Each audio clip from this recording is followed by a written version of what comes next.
कहानी शुरू होती है। बताया जाता है कि इंसान अपने आप को बहुत ही ज़हीन और ताकतवर बनाना चाहते थे, इसलिए इन्होंने एक ऐसा वायरस तैयार किया जिससे वो इंसानों को ज़हीन और ताकतवर बनाने की ख्वाहिश पूरी कर सके। साइंटिस्ट इस वायरस का टेस्ट इंसानों से पहले मंकीज पर करते हैं, ये जानने के लिए कि वो इंसानों के लिए सेफ भी है या नहीं। दिखाया जाता है कि जिस टाइम मंकी पर एक्सपेरिमेंट किया जा रहा था उस टाइम मंकी कंट्रोल से बाहर हो जाता है। ऐसे में जिस मशीन के जरिए वो वायरस मंकी के अंदर इंजेक्ट किया जा रहा था वो मशीन टूट जाती है और वायरस हर जगह फैल जाता है। ये वायरस दुनिया में बहुत तेजी से फैला, इंसानों के साथ साथ इसने ह्यूमंस को भी इन्फेक्टेड किया। इंसानों पर इसका बहुत बुरा असर हुआ। इन्फेक्टेड हुए इंसान या तो मारे गए और अगर कुछ जिंदा बचे तो उनका माइंड यानी दिमाग उनका साथ देना छोड़ चुका था। जबकि दूसरी तरफ एप्स यानी मंकीज पर इसका उल्टा यानी अच्छा असर हुआ। वो इंसानों की तरह ज़हीन हो गए, सोचने समझने लगे। आसान लफ्जों में ये कि अब इस दुनिया को एप्स ने इंसानों की तरह संभाल लिया है, जबकि इंसान जानवरों की तरह जंगलों में निकल गए। ना कुछ बोल सकते हैं अब वो और ना ही समझ सकते हैं। इन सभी एप्स का लीडर था सीजर, जिसकी किसी जंग में मौत हो जाती है और अब उसके मरने के 300 साल बाद हम उसके ट्राइब यानी कबीले को देखते हैं। सभी एप्स इंसानों की तरह मिलकर जिंदगी गुजारने के साथ आपस में बातें भी करने के काबिल हैं। अब इसी टाइम पर हमें मिलवाया जाता है नोवा से, जो कि इस मूवी का मेन कैरेक्टर होने के साथ साथ इस ट्राइब के लीडर का भी बेटा है। नोवा अपने दोस्तों के साथ पहाड़ियों पे जा रहा है ईगल्स के अंडे लेने के लिए। ये उनकी एक रस्म थी। सभी एप्स के पास अपने अपने ईगल्स पेट थे। अब क्योंकि नोवा भी जवान हो चुका था तो उनकी रस्म के मुताबिक उसे ईगल्स के एक एग का ख्याल रखना था, जिसमें से एक बच्चा निकलता और इस ईगल के बच्चे को पाल पोस कर ट्रेन करने के बाद ही वो नोवा का पेट बनता। यही हमें ये भी पता चलता है कि इन ईगल्स को कंट्रोल करने के लिए अपने मुंह से एक खास किस्म का साउंड निकालते हैं ये एप्स, और इस काम में सबसे ज्यादा माहिर थे नोवा के डैड यानी यहाँ के लीडर। देखने को मिलता है कि नोवा अपने लाया एग का बहुत ही ज्यादा ख्याल रख रहा था। उसे बेसब्री से इसमें से ईगल निकलने का इंतजार था, लेकिन शायद किस्मत को ऐसा मंजूर नहीं था, क्योंकि एक रात उनकी ट्राइब में आ जाती है एक इंसानी लड़की जो यहाँ पर खाने की तलाश में आई थी। वो यहाँ नोवा का ईगल का एग चुरा लेती है। नोवा उसे देख लेता है, जिससे बचने के लिए ये लड़की फौरन ही जंगल की तरफ भागती है, लेकिन नोवा अपना एग बचाने के लिए उसके पीछे पड़ जाता है और इस सारी भागम दौड़ी में टूट जाता है नोवा को वो एग। देखकर नोवा दुखी हुआ, इसलिए वो डिसाइड करता है कि अब वो अपने दोस्तों के साथ दोबारा पहाड़ियों पे जाएगा एक और एग ढूंढने के लिए। इससे पहले कि वो पहाड़ों से एक नया एग लेता, उसे पहाड़ों पर अपने ट्राइब के 2 एप्स जख्मी हालत में मिलते हैं। इनकी हालत इतनी खराब थी कि वो मरने वाले थे। नोवा इन्हें देखकर परेशान हो जाता है। वो इनसे पूछता है आखिर तुम्हारा ये हाल किसने किया। वो बताते हैं कि हमारी ये हालत दूसरे ट्राइब के एप्स ने की है, जो हमारी ही तरह मिलकर समुद्र के किनारे रहते हैं। ये जख्मी एप्स नोवा से कहते हैं कि शायद उस ट्राइब के एप्स हम जंगल में रहने वाले एप्स से नफरत करते हैं, इसीलिए हम पर हमला करके हमें बर्बाद करना चाह रहे हैं। वो उनकी तो ये भी प्लानिंग है कि वो हमारे बचे हुए एप्स को गुलाम बना देंगे और जो उनकी गुलामी से इनकार करेगा उन्हें मार दिया जाएगा। दिखाया जाता है कि समुद्री एप्स ने जंगल के दरमियान में नोवा के ट्राइब का ठिकाना भी ढूंढ लिया था। वो लोग अपने हथियार लेकर यहाँ हमला करने के लिए भी निकल चुके थे। दूसरी तरफ नोवा भी अपने लोगों को बचाने के लिए फौरन अपने ट्राइब की तरफ आता है, लेकिन उसने आने में देर कर दी। दूसरे ट्राइब के लोग यहाँ पर हमला करके बर्बादी मचा चुके थे। उनका पूरा ट्राइब, उनके घर जल चुके थे। नोवा के ट्राइब के लोगों को ये एप्स बुरी तरह मार मार कर अपना कैदी बना रहे थे। अचानक उसका ध्यान उसके डैड की तरफ जाता है, जिसे वो एप्स मारने वाले थे। वक्त जाया करते हुए नोवा अपने डैड को बचाने के लिए जाता है, लेकिन ये एप्स उसे उठाकर ही वहाँ से नीचे फेंक देते हैं, जिसके बाद वो नोवा के फादर यानी इस कबीले के लीडर को मार चुके थे और नोवा इसमें कुछ भी नहीं कर पाया था। लीडर के मरने के बाद यहाँ के सभी एप्स को समुद्री एप्स अपना गुलाम बना लेते हैं और उन्हें लेकर जाया जाता है समुद्री एप्स के लीडर के पास, जिसका नाम था अप्रोक्सिमस। वो इन सब लोगों को यहाँ देखकर बहुत ज्यादा खुश था। जबकि दूसरी तरफ नोवा के कबीले में हम देखते हैं कि नोवा के साथ उसके चंद साथी ही इस ट्राइब में बचे हैं। नोवा को जब होश आया तो उसने देखा कि उसका पूरा ट्राइब बर्बाद हो चुका है। उसके डैड भी मर गए हैं और उसके तकरीबन सभी साथियों को बंदी बनाकर वो एप्स ले जा चुके हैं।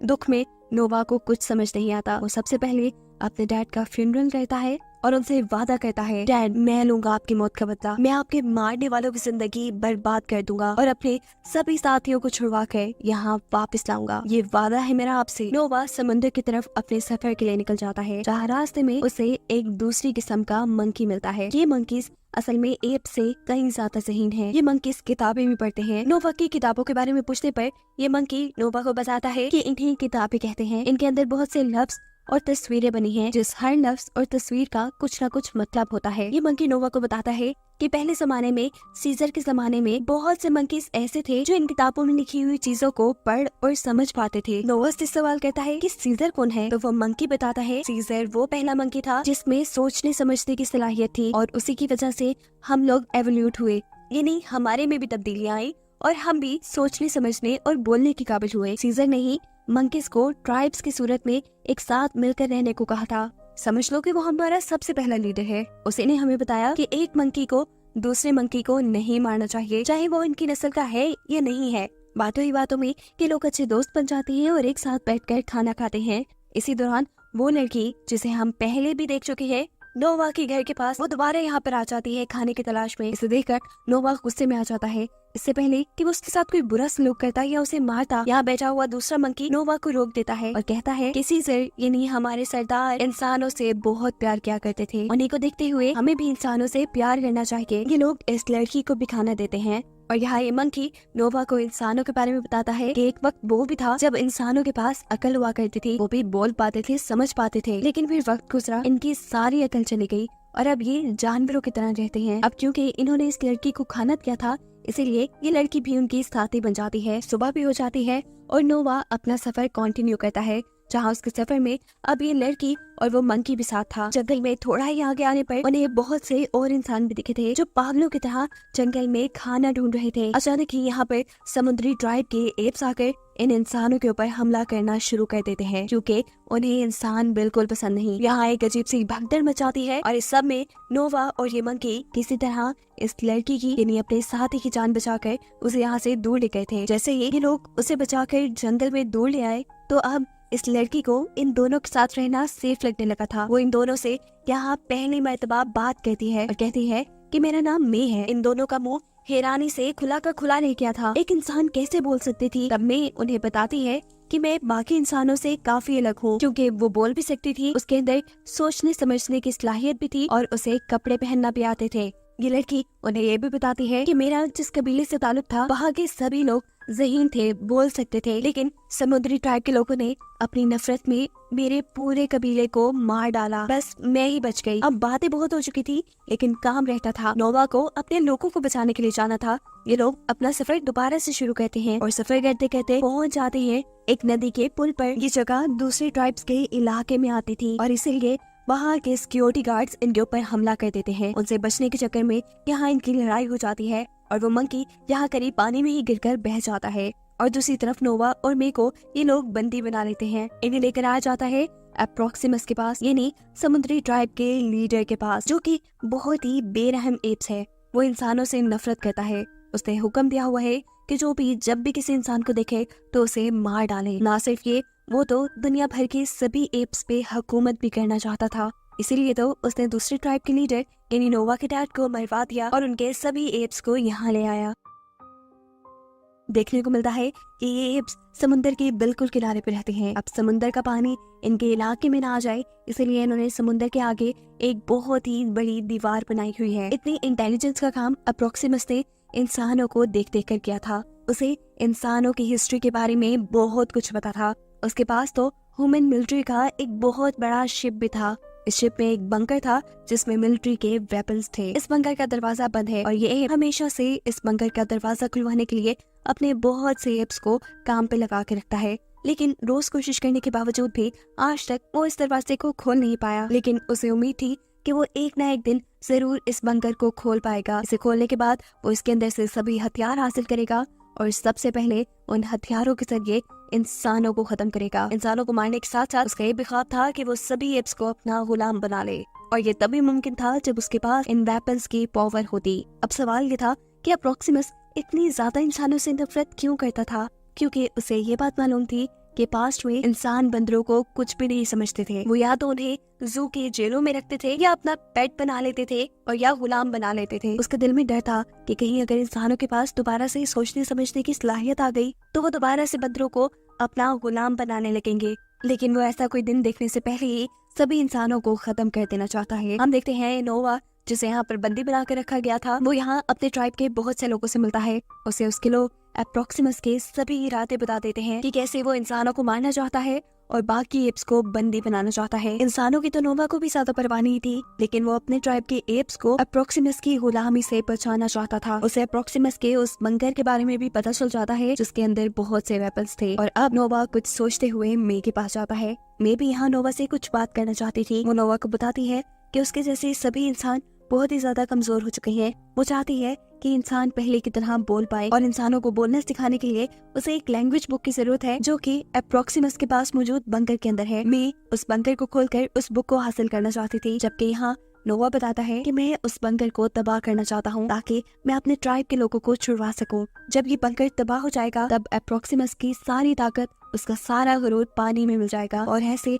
मेरा काम बहुत आसान हो जाएगा। नोवा की सारी बातें सुनकर मैं नोवा की मदद के लिए तैयार हो जाती है। वो उस बंकर को तबाह करने के लिए तैयार थी, लेकिन उसकी भी एक शर्त थी कि वो पहले बंकर को खोलकर उसके अंदर से अपनी किताब लेगी। नोवा भी उसकी बात मान लेता है और ये लोग फैसला करते हैं कि आज रात में ही ये लोग अपना पूरा प्लान अंजाम देंगे। नोवा ने प्लान बनाया था कि वो एक बम बनाएंगे, उससे उस दीवार को तबाह करेंगे जिससे यहाँ के लोगों ने समुद्र के पानी को उनके इलाके में आने से रोका हुआ था। जिसके बाद ये लोग शिप के अंदर जाकर बंकर में से मे को मे की किताब देंगे और फिर इस बंकर को भी तबाह कर देंगे। लेकिन मे का प्लान थोड़ा चेंज था। वो नोवा और उसके दोस्तों को लेकर पहले बंकर तक जाती है और वहाँ से अपनी जरूरी किताब को हासिल कर लेती है। वो जितने में अपनी जरूरत की किताब ढूंढ रही थी, यहाँ नोवा और उसके साथियों को एक स्टोरी बुक मिलती है जिसके अंदर वो देखते हैं कि बंदरों को किस तरह इंसानों ने कैद करके रखा था।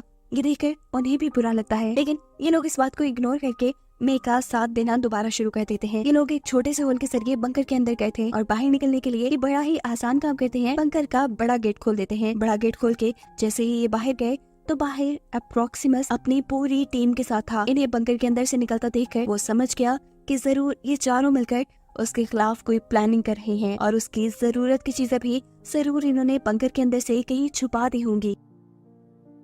अब असल कहानी क्या है, ये सच्चाई उगलवाने के लिए अप्रोक्सिमस नोवा के दोस्त के गले पे चाकू रखवा देता है और नोवा से कहता है सारी कहानी बताने का, नहीं तो उसकी दोस्त को मरवा देगा। इससे पहले कि कोई नोवा के साथी को नुकसान पहुंचाता, मैं उसी एप को गोली मार देती है जिसने उसे बंदी बनाया हुआ था। एप को मारने के लिए मैंने गन से शूट किया था, गन का इस्तेमाल किया था। जिस गन को देखकर अप्रोक्सिमस इम्प्रेस हो जाता है। वो मुझसे एक सौदा करता है कि मैं तुम्हें और यहाँ सभी साथियों को ऐसे ही जाने दूंगा, लेकिन इसके बदले में तुम मुझे सारे वेपन्स दे दो। लेकिन मैं भी बेवकूफ नहीं थी, वो जानती थी कि अगर अप्रोक्सिमस के हाथ हथियार लग गए तो वो दोबारा उनके पीछे पड़ जाएगा। वो किसी भी हाल में उसके हाथ वेपन्स नहीं लगने देना चाहती थी। अब अप्रोक्सिमस उसके पीछे पड़ चुका था। इससे पहले कि वो यहाँ के कुछ लोगों के साथ बुरा करता, मैं यहाँ नोवा और उसके साथी के बनाए बॉम्ब को उस दीवार के नीचे रख देती है जिस दीवार से इन लोगों ने समुद्र का पानी ट्राइब के अंदर आने से रोका हुआ था। उसके ऐसा करते ही दीवार टूट जाती है और समुद्र का पानी तेजी से उनके एरिया में आ जाता है और सभी एप्स को बहा ले जाता है। नोवा की ट्राइब के एप्स क्योंकि जंगल में रहते थे इसलिए उन्हें दरख्तों पर चढ़ने की काफी प्रैक्टिस थी। वो तो यहाँ अपने आप को बचाने के लिए दरख्तों के ऊपर चढ़ जाते हैं, लेकिन अप्रोक्सिमस के साथी सारे ही बह गए थे। अब नोवा के ट्राइब के सभी साथी जिंदा थे, इसीलिए वो अपने ट्राइब में वापस आ जाते हैं। अभी उन्होंने सुकून का सांस नहीं लिया था कि यहाँ पर दोबारा अप्रोक्सिमस एंट्री कर लेता है। वो यहाँ आकर सबसे कहता है कि तुम सब मेरे गुलाम हो और बस मेरी गुलामी ही करोगे। उसका ऐसा कहते ही नोवा को गुस्सा आया और अपना गुस्सा उसे दिखाने के लिए उसने अब अपने मुंह से वो साउंड निकाला जिससे ये लोग अपने पेट ईगल्स को बुलाया करते थे। उसकी आवाज सुनते ही सारी पेट ईगल्स यहाँ आ गई और उनके इशारा करते ही वो अप्रोक्सिमस को उठाकर वहाँ से दूर ले जाकर समुद्र में फेंक देती हैं और ऐसे फाइनली इन सब लोगों की जान अप्रोक्सिमस से छूट जाती है। जिसके बाद हमें दिखाया जाता है कि नोवा और उसके सारे साथी दोबारा से अपने घरों को बनाते हैं और यहाँ पहले जैसी सुकून वाली जिंदगी जीना शुरू कर देते हैं। मूवी के पोस्ट क्रेडिट सीन में हमें मे को दिखाया जाता है जो कि नोवा के पास आई है। नोवा मे से बहुत ही ज्यादा नाराज है क्योंकि मे ने उसे धोखा दिया था। जो बम उन्होंने बंकर को तबाह करने के लिए बनाया था, उस बम का इस्तेमाल मे ने दीवार तोड़ने के लिए किया था और इस धोखे से नोवा ने ये सबक सीख लिया था कि उन्हें कभी इंसानों पर एतबार नहीं करना और अब अपने आप को इतना डेवलप करना है कि कोई ना तो उन्हें हरा पाए और ना ही कभी उन्हें धोखा देकर कैद कर पाए। जबकि दूसरी तरफ इंसान तो अपनी ही प्लानिंग्स में थे। मे ने असल में बंकर से जो किताब उठाई थी वो कोई लैंग्वेज बुक नहीं थी बल्कि सैटेलाइट की बुकलेट थी जिसके अंदर सैटेलाइट को बनाने और उसे ठीक करने का पूरा तरीका लिखा था। मैं इस किताब को लेकर बहुत सारे इंसानों के पास आ जाती है। यहाँ हम देखते हैं कि मैं जैसे बहुत से और समझ बूझ वाले इंसान अभी भी जिंदा हैं और वो अपने आप को ताकतवर बनाने के लिए अपने ही जैसे और इंसानों से कांटेक्ट करना चाहते हैं। इसीलिए वो एक सेटेलाइट ठीक कर रहे थे। मेके इस किताब मिलने पर वो सेटेलाइट को ठीक भी कर लेते हैं और दूसरे इंसानों से कांटेक्ट भी कर लेते हैं। उनके कांटेक्ट करते ही हमें देखने को मिलता है कि दुनिया में अभी भी बहुत सारे ऐसे इंसान थे जिनके पास बोलने की, सोचने समझने की सलाहियत थी, जिन लोगों ने अब एक साथ मिलकर काम करने का फैसला कर लिया था और अपने आप को डेवलप करने की ठानी थी ताकि वो इन एप्स की गुलामी से बच जाएं। और यही बताते हुए ये कहानी यहाँ खत्म हो जाती है।